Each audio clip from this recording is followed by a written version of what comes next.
Asus ROG yang biasanya bikin laptop, tapi sekarang mulai main di pasar keyboard compact. ROG Falcon yang gue review ini pengen sedikit gue bandingin sama Razer Black Widow V3 Mini Hyperspeed karena sama-sama layoutnya 65%, sudah wireless dan harganya mirip-mirip. Cuma apa jadinya ya kalau Asus ROG mulai main di pasar keyboard compact? Dengan gue Irgi, simak review ROG Falcon berikut ini.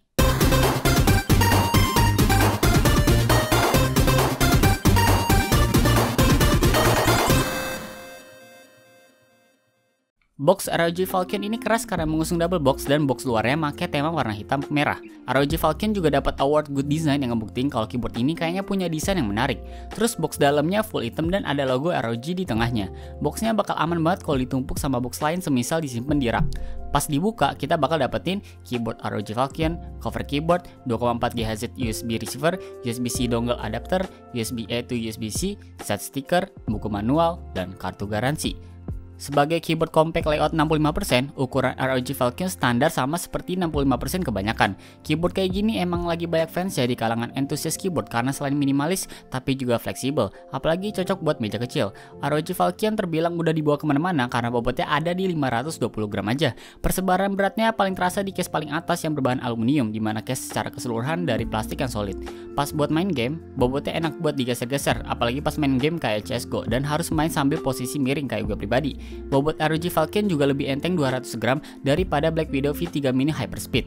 Di bawah keyboard desainnya lumayan diperhatiin sama ROG dengan adanya logo ROG dan tentunya Fit Keyboard. Bentuk case gak bener-bener rata melainkan kayak prosotan. Bentuk kayak gini ngebuat keyboard udah dapat ketinggian yang cukup menurut gue kalau mau dipakai buat ngetik ataupun main game. Kalau Fit Keyboardnya ini pendek banget karena ketinggiannya udah kebantu sama bentuk case yang miring. Gue pribadi gak make fitnya karena udah cukup ergonomis. Cuma kalau kalian mau lebih tinggi lagi, tinggal taruh cover keyboard jadi tatakan keyboard. Cover ROG Falcon tujuannya bukan cuma nutupin keyboard biar gak kemasukan debu, tapi juga bisa dijadiin tatakan. Buktinya kelihatan dari 4 karet dan hold touch panel di bagian kiri. Bedanya kalau dijadiin cover, justru hold touch panelnya bakal ada di posisi kanan keyboard, yang alhasil sia-sia. Material covernya ini dari plastik dan agak bisa tembus pandang di bagian sampingnya. Yang beda itu bagian alas cover luar terbuat dari aluminium tipis dengan desain metal dan doff serta ada logo ROG lagi di sini. Gak sampai di situ, branding ROG juga ada di alas dalam cover dengan pattern seamless tulisan ROG miring. Keycaps ROG Falcon udah pakai ROG PBT double shot yang solid dengan profil cherry medium profile. Bahan dan permukaannya ngingetin gue sama Razer Black Widow V3 Mini Hyperspeed yang sama persis. Rasa permukaannya pas gue pegang itu halus berkapur dan bikin jari gue gak mudah kepleset pas ngetik. Keycaps ini pass-stroke jadi backlit RGB bisa tembus. Fontnya agak anti mainstream nih karena stylenya kayak ngikutin gaya teks logo Republic of Gamers. Sayangnya kalau dalam keadaan RGB mati, fontnya agak susah sih pas gue lihat. Kecuali Sep Legend dan set printed keycaps yang warna putihnya itu bisa tetap kelihatan. Karena gue setiap hari pakai Logitech G Pro X TKL yang layoutnya TKL, pas nyobain ROG Falcon yang 65%, gue agak sering salty. Contohnya pas mau menekan tombol enter, malah tombol patch up yang kepencet karena ukurannya agak sebesar enter di Logitech G Pro X TKL. Tombol shift-nya pun juga cenderung lebih kecil daripada keyboard kebanyakan. Penempatan fungsi tombol di satu keycaps agak beda sama Black Widow V3 Mini Hyperspeed. Sebagai contoh, kalau Black Widow V3 Mini Hyperspeed naruh fungsi multimedia kayak play, pause, forward di deretan huruf V, sedangkan ROG Falcon ada di deretan huruf key.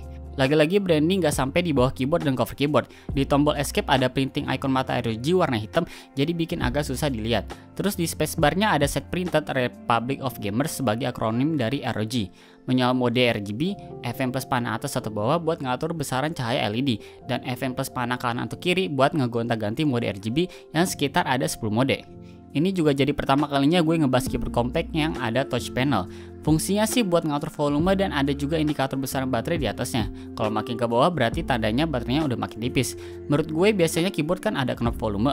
Bedanya ROG Falcon justru ngebuat alternatif knob jadi touch panel di bagian kiri. Mengingat keyboardnya emang kecil jadi tempatnya nggak cukup buat naruh knob. Touch panel kayak gini agak dilema sih, terutama bagi gue yang sering mindahin keyboard biar dapat posisi enak. Otomatis bagian samping kiri keyboard bakal sering gue sentuh yang alhasil touch panelnya kesentuh terus dan volume di PC gue keubah-ubah. Untungnya ROG udah mikirin hal kayak gini. Mereka nyiapin kombinasi FN plus tab buat nonaktifin touch panel. Sebenarnya sih buat ngatur volume tinggal cukup pencet FN plus Y aja ya dan selesai.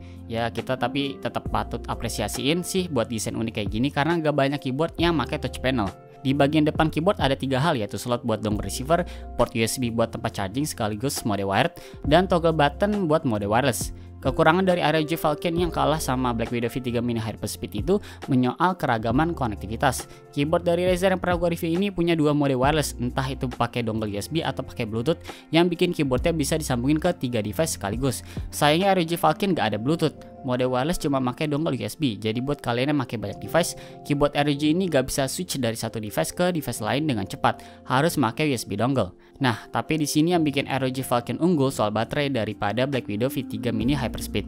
Meskipun gak ada Bluetooth, ROG Falcon buat wirelessnya bisa tahan sampai 450 jam kalau tanpa backlight RGB dengan kapasitas baterai 900 mAh.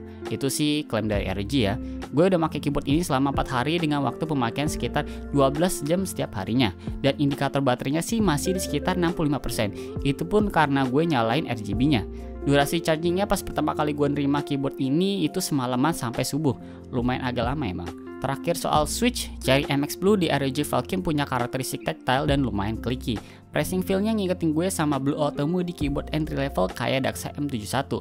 Maklum sih karena Otomo sendiri klonnya Cherry MX jadi agak-agak mirip rasanya. Dan seperti yang kalian ketahui, feedback switch biru ini emang berisik banget dan sangat audible. Jadi gue gak nyaranin kalau mau dipakai di tempat yang butuh keheningan kayak kantor atau perpustakaan buat ngerjain skripsi. Kalau dipakai buat ngetik dan ngegame di kamar lantai 2 kayak gue yang terisolasi dari penghuni rumah lainnya di lantai 1 sih aman-aman aja ya. Meskipun switch Cherry MX Blue jadi switch yang butuh pressing force termasuk berat dibandingkan MX Red misalkan, tapi gue gak ngerasa gampang pegel pas ngetik hampir 2000 kata pakai ROG Falcon ini.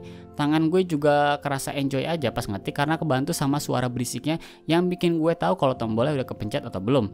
Buat gaming sih gue gak ada masalah soal switchnya karena sekali lagi feedback audible-nya ngebantu gue buat langsung mencet tombol lain. Sebelum masuk ke kesimpulan, dengerin dulu ASMR ketika berikut ini.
Kesimpulan buat ROG Falcon ini ialah meskipun lebih murah dari Black Widow V3 Mini Hyperspeed, tapi keyboard dari ROG ini menawarkan durabilitas baterai yang lebih tahan lama hingga 450 jam kalau tanpa RGB, sehingga cocok buat para gamer hardcore dan traveler, apalagi bobotnya cuma di 500 gram aja.